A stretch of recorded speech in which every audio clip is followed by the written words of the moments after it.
Hi, I'm Katie Brennan from ThriveNinety, and I wanted to talk to you today about a topic that can be really tricky in the context of long COVID and other post-infection conditions, which is exercise. So I was cleaning out my desk the other day and looked at a couple of bullets that I'd put down when my symptoms were really strong, and one of them was about not feeling fatigued all the time. And the other was that, I just want to be able to go out for a run. And at the time that was, beyond my ability. I couldn't really exercise at all without heart rate spikes going through the roof. And at one point, I think even walking up the stairs was something that I had to do in stages. I think if I forgot something upstairs and I was downstairs, that was a major issue in my life. But I think, really grateful to have found ways to work past that and work through it, especially as exercise had always been a go-to benefit for me. So it was always that thing that I turned to when, I wasn't feeling my best, and I always felt more refreshed and healthier and happier when I got to exercise as part of my day. So that was a real loss and a huge gap when suddenly it was really difficult to do, and it made my symptoms much worse, both in the moment and then, I felt it the next day, when the post-exertional malaise kicked in, and my symptoms would be much worse than normal on days following too much physical activity. But I was really grateful that, what I was able to work out through a lot of trial and error, was that there was a threshold, and that I could listen to my body in order to find kind of where I could exercise or how much physical activity I could do that didn't tip me over into post-exertional malaise, that allowed my body to continue to kind of operate in a safe mode. Because I think one of the things that happens with long COVID is that your body's in overdrive, and you're in fight or flight mode, and you can't switch it off. And so anything that's sort of adding to that, just makes things feel worse, makes your body feel more amped up. But I was really fortunate to be able to kind of work out through pacing, but also creating some capacity for in my body, and extra resilience in my body, to allow me to introduce more activity through that capacity building. But then also, when I was doing activity, to be super careful and tuned into the pacing. Importantly, in this context, pacing is not just about rest.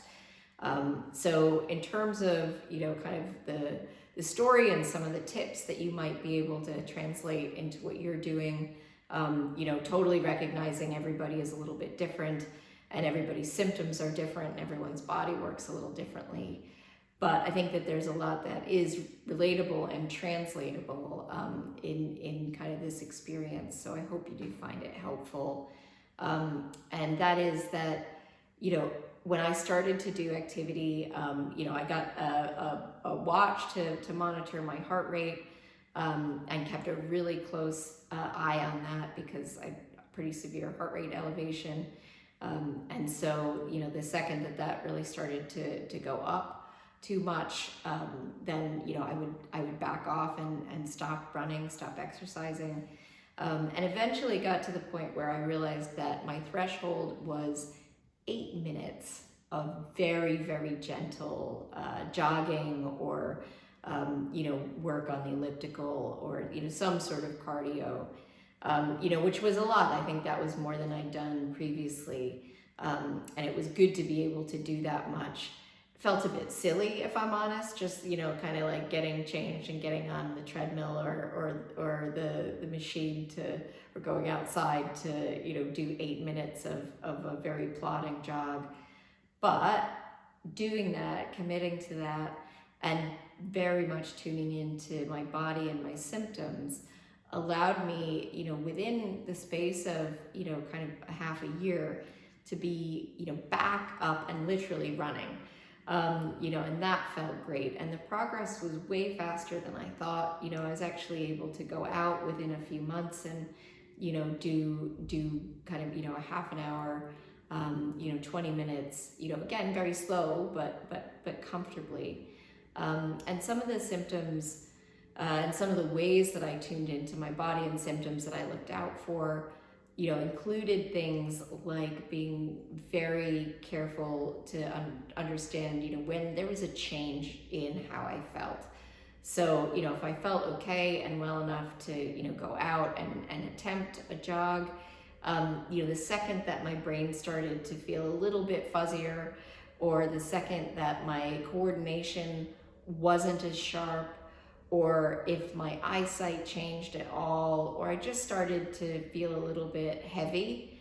And certainly if I experienced any changes, that in my heart rate started to spike, then, I would walk, or I would stop completely, and just be really kind of kind to myself and really disciplined about doing that, to try to make sure that with any activity, I wasn't sending my body into that fight or flight mode, but that I could start to retrain my body to feel safe doing activity, through really listening to it and treating symptoms as something that were helpful, that were informing me. And then, I was able to dial things back at the right time. And also, if I was still feeling good, maybe to push it an extra minute. And if, as my body got used to that extra minute feeling safe, then I was able to add an extra minute. But I think that all of that kind of required a process of, kind of building back trust with my body and my brain and my nervous system. But it was really possible through shifting away from the mentality of, no pain, no gain, and I'm just going to push through and that's how I'm going to get better.